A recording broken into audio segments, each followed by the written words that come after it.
Frankston pushed listlessly at a red checker with his right forefinger. He knew the move would cost him a man, but he lacked enough interest in the game to plot out a safe move.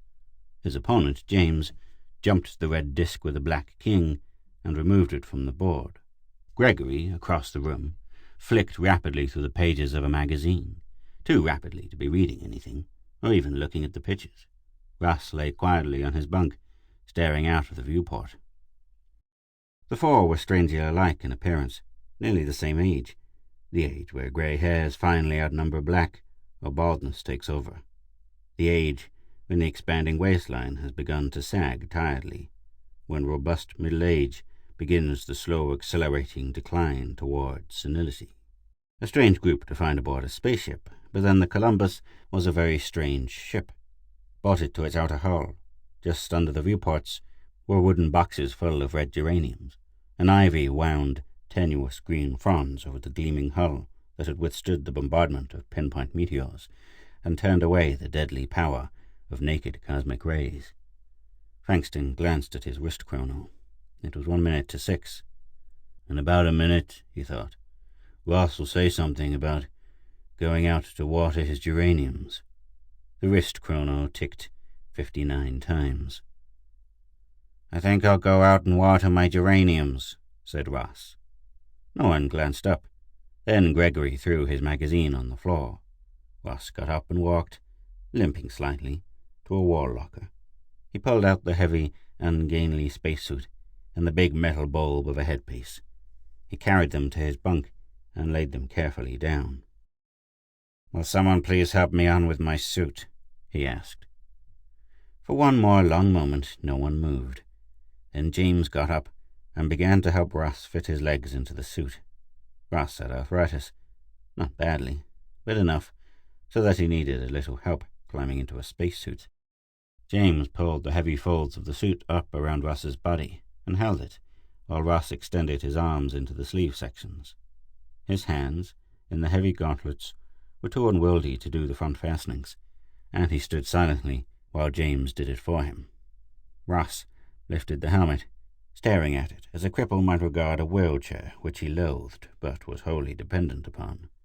Then he fitted the helmet over his head, and James fastened it down and lifted the oxygen tank to his back. "Ready?" asked James. The bulbous headpiece inclined in a nod. James walked to a panel and threw a switch marked "Inner Lock." A round aperture slid silently open. Ross stepped through it, and the door shut behind him as James threw the switch back to its original position. Opposite the switch marked "Outer Lock," a signal glowed redly, and James threw another switch. A moment later, the signal flickered out. Frankston, with a violent gesture, swept the checkerboard clean. Red and black men clattered to the floor, rolling and spinning. Nobody picked them up. "What does he do it for?" demanded Frankston in a tight voice. "What does he get out of those stinking geraniums? He can't touch or smell." "Shut up," said Gregory. James looked up sharply. Curtness was unusual for Gregory. A bad sign. Frankston was the one who'd been watching, the one who'd shown signs of cracking, but after so long, even a psycho-expert's opinion might be haywire. Who was a yardstick? Who was normal? "Geraniums don't smell much anyway," added Gregory in a more conciliatory tone. "Yeah," agreed Frankston. "I'd forgotten that. But why does he torture himself like this? And us too?" "'Cause that's what he wanted to do," answered James. "Sure," agreed Gregory. "The whole trip. The last 20 years of it, anyhow. All he could talk about was how, when he got back to Earth, he was going to buy a little place in the country and raise flowers." "Well, we're back," muttered Frankston with a terrible bitterness.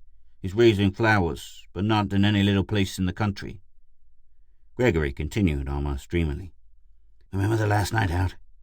We were all gathered around the view screen, and there was Earth getting bigger and greener and closer all the time. Remember what it felt like to be going back after 30 years. 30 years cooped up in this ship," grumbled Frankston. "All our 20s and 30s and 40s. But we were coming home."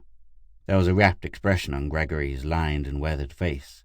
"We were looking forward to the 20 or maybe 30 good years we had left, talking about what we'd do, where we'd live, wondering what had changed on Earth. At least we had that last night out. All the data was stashed away in their microfiles. All the data about planets with air we couldn't breathe and food we couldn't eat. We were going home. Home to big, friendly, green Earth.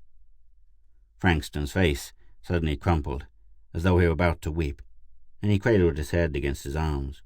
God, do we have to go over it all again? Not again tonight. Leave him alone, ordered James with an inflection of command in his voice. Go to the other section of the ship if you don't want to listen. He has to keep going over it, just like Ross has to keep watering his geraniums. Frankston remained motionless, and Gregory looked gratefully at James. James was the steady one. It was easier for him, because he understood. Gregory's face became more and more animated as he lost himself, living again his recollections. The day we blasted in, the crowds, thousands of people, all there to see us come in. We were proud.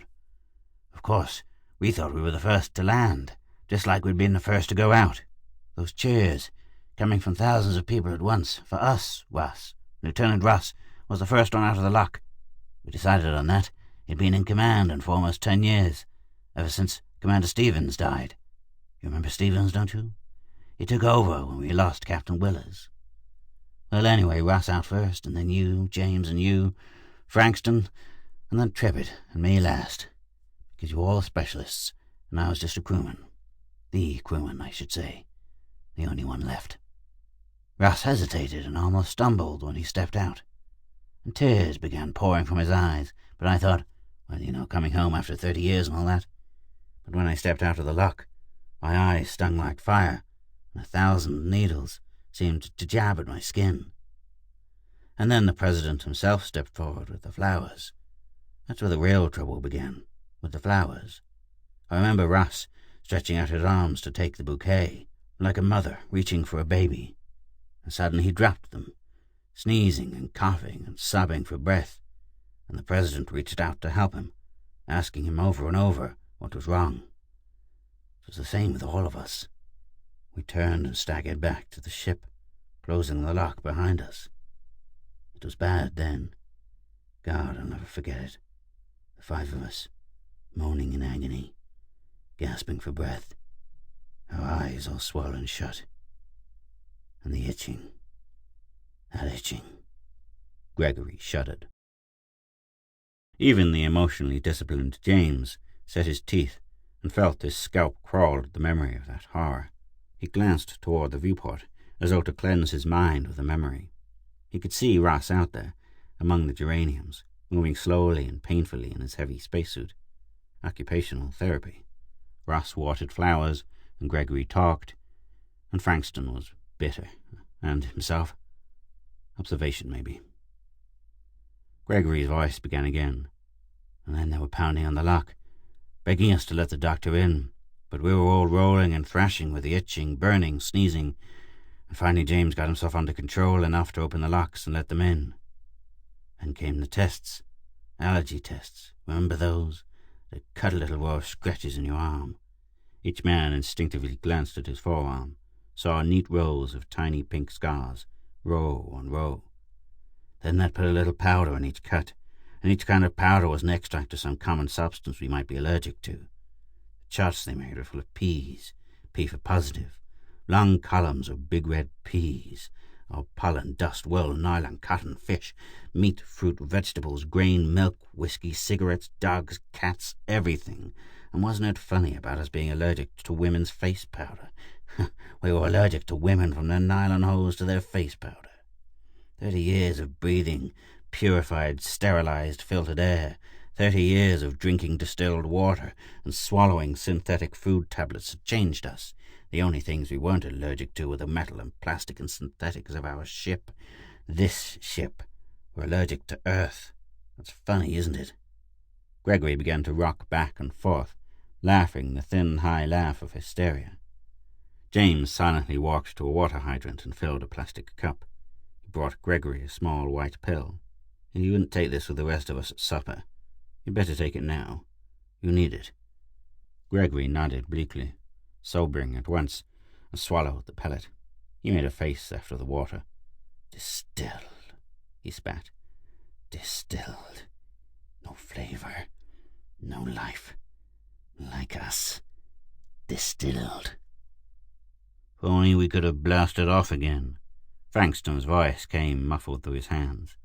It wouldn't have made any difference where, anywhere or nowhere. No, our fine ship is obsolete and we're old, much too old. They have the space drive now. Men don't make 30-year junkets into space and come back allergic to Earth. They go out, and in a month or two they're back with their hair still black and their eyes still bright and their uniform still fit. A month or two is all. Those crowds that cheered us, they were proud of us and sorry for us, because we'd been out 30 years and they'd never expected us back at all, but it was convenient for spaceport. Bitter sarcasm tinged his voice. They actually had to postpone the regular monthly transgalactic run to let us in with this big clumsy hulk. Why didn't we ever see any of the new ships, either going out or coming back? Asked Gregory. Frankston shook his head. You don't see a ship when it's in space drive. It's out of normal space-time dimensions. We had a smattering of the theory at cadet school. Anyway, if one did flash into normal space-time, say for instance, coming in for a landing, the probability of us being at the same place at the same time was almost nil. 2 ships passing in the night, as the old saying goes. Gregory nodded. I guess Trippitt was the lucky one. We didn't see Trippitt die, replied James. What was it? Asked Frankston. What killed Trippitt so quickly, too? It was only outside a few minutes like the rest of us, and 8 hours later he was dead. We couldn't be sure, answered James. Some virus. There were countless varieties. People living in a contaminated atmosphere all their lives build up a resistance to them. Sometimes a particularly virulent strain will produce an epidemic, but most people, if they're affected, will have a mild case of whatever it is and recover.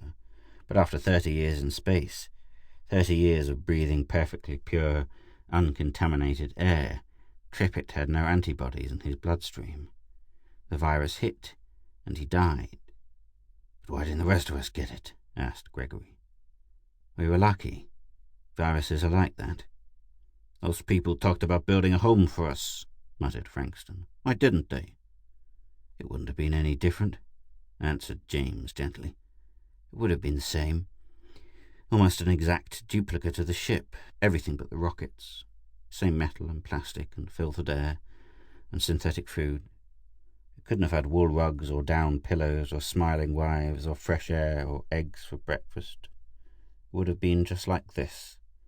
So since the ship was obsolete, they gave it to us, and a plot of ground to anchor it to, and we're home. They did the best they could for us, the very best they could. But I feel stifled, shut in.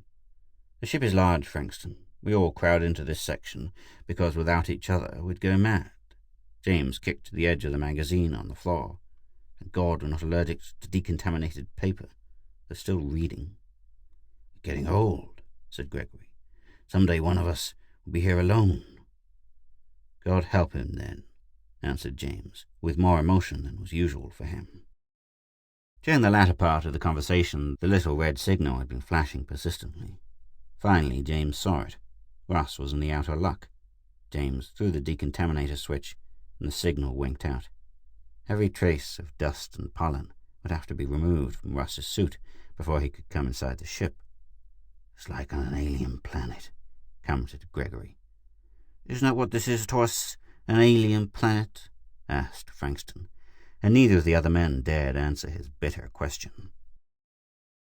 A few minutes later, Ross was back in the cabin, and James helped him out of his spacesuit. How are the geraniums, Ross? Asked Gregory. Fine, said Ross enthusiastically. They're doing just fine. He walked over to his bunk and lay down on his side so he could see out of the viewport. There'd be an hour left before darkness fell, an hour to watch the geraniums. They were tall and red, and swayed slightly in the evening breeze.